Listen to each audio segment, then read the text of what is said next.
Hello, welcome to SMR channel.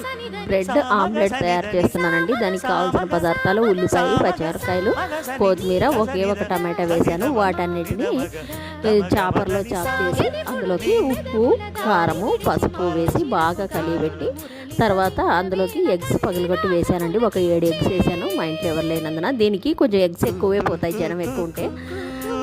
ఇది బ్రెడ్లని salted bread, brown bread అయితే better అండి. మా ఇంట్లో స్వీట్ బ్రెడ్ అయితే తెచ్చారు.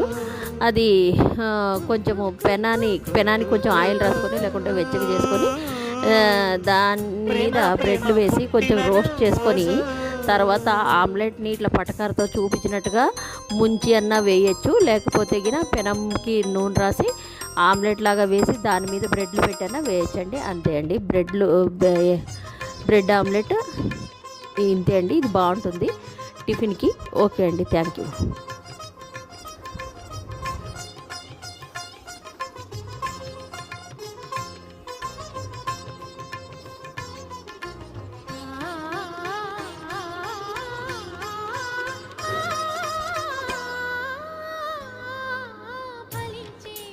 రసాలే తరిచి తరించే పడుచు నిశాలు కవిత లిఖించే యువత పెదాల సుధలు పొంగించగా సన్నజాజి